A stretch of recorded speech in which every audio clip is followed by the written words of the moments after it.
साल 1949 में भारत में एक फिल्म रिलीज हुई थी जिसका नाम था पतंगा। इस फिल्म में शमशाद बेगम का गाया हुआ एक गीत बेहद लोकप्रिय हुआ। मेरे पिया गए रंगून किया है वहां से टेलीफोन।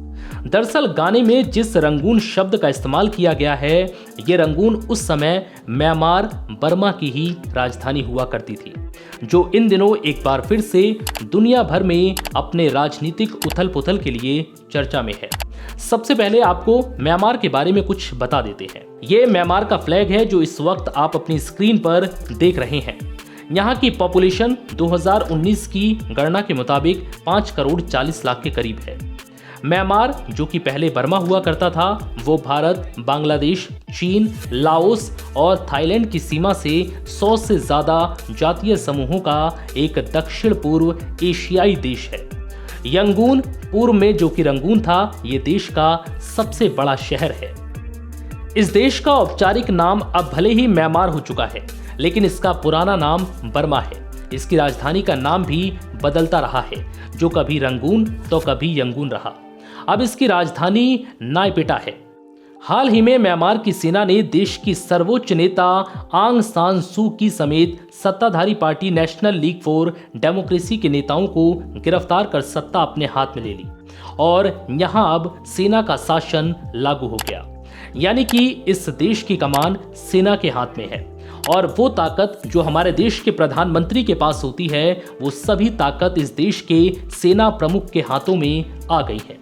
तख्ता पलट के बाद नेता आंग सान सू के खिलाफ पुलिस ने आरोप तय किए। इस घटना के बाद से ही दुनिया भर में म्यांमार को लेकर चर्चा जोरों पर है। इसी बीच आइए जानते हैं कि एक ही देश के दो नाम म्यांमार और बर्मा क्यों हैं। दरअसल यहाँ की बर्मन जातीय समूह की वजह से इस देश को बर्मा कहा जाता था। सत्तारूढ़ जुंटा द्वारा लोकतंत्र समर्थक विद्रोह को कुचलने के एक साल के बाद 1989 में सैन्य नेताओं ने देश का नाम अचानक बदलकर म्यांमार कर दिया। सैन्य नेताओं को लगा कि देश की छवि बदलने की जरूरत है और अंतर्राष्ट्रीय स्तर पर मान्यता हासिल करने की उम्मीद में नाम बदल लिया। तब सैन्य शासन ने कहा था कि देश गुलामी के दिनों को भूलना चाहता है, जातीय एकता को बढ़ावा देना चाहता है।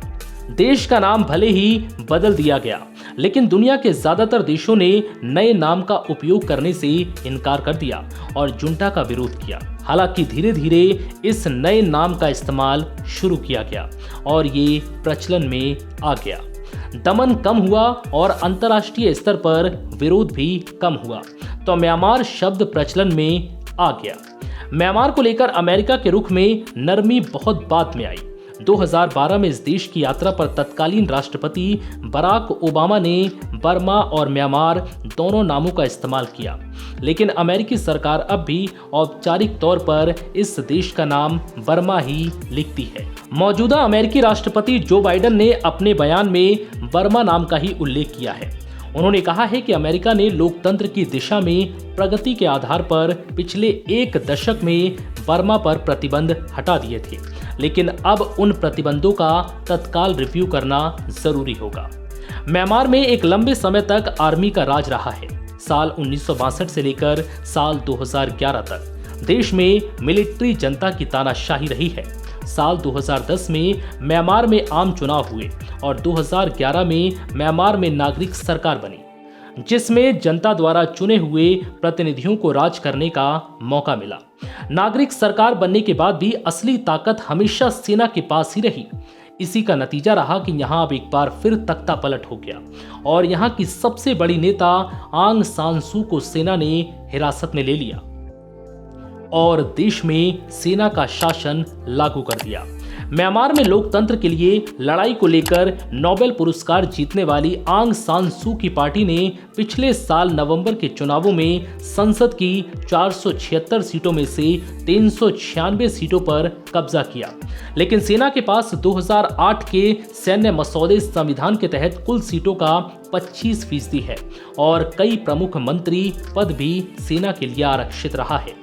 सेना का आरोप है कि चुनाव में बड़े पैमाने पर धांधली हुई थी, जिसके बाद सेना ने तख्ता पलट कर दिया।